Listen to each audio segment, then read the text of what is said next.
Assalamualaikum warahmatullahi wabarakatuh. Hai.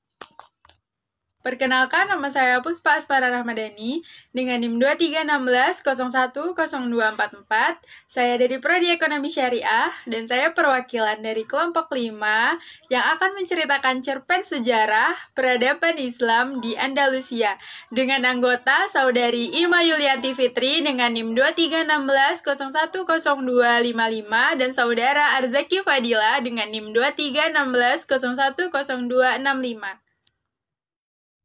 Pada periode pertama dimulai dari 711 sampai dengan 755 Masehi. Pada periode ini, Spanyol berada di bawah pemerintahan para wali yang diangkat oleh Khalifah Bani Umayyah yang berpusat di Damaskus. Pada periode ini juga, stabilitas politik negeri Spanyol masih belum tercapai secara sempurna.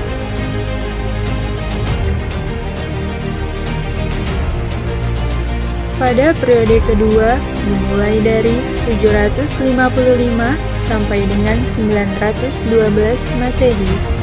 Pada periode ini, umat Islam di Spanyol mulai memperoleh kemajuan-kemajuan baik dalam bidang politik maupun dalam bidang peradaban.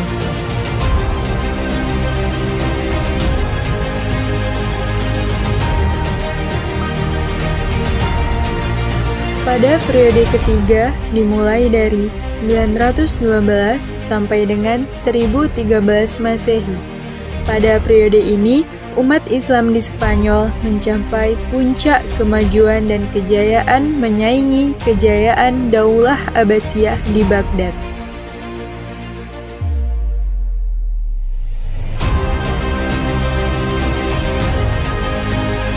Pada periode keempat, 1013 sampai dengan 1086 Masehi.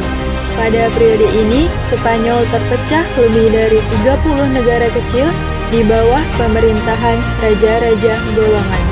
Pada masa itu, Islam di Spanyol kembali memasuki masa pertikaian internal.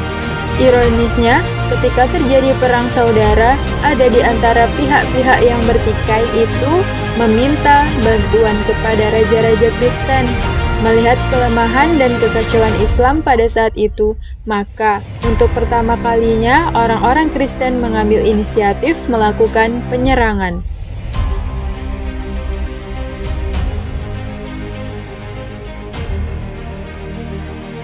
Pada periode kelima, dimulai dari 1086 sampai dengan 1248 Masehi.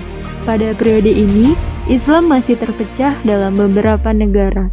Akan tetapi, terdapat satu kekuatan yang dominan di sana, di mana Islam di Spanyol pada masa itu dibantu oleh dua kekuasaan dinasti, yakni dinasti Morabitun dan dinasti Muwahhidun.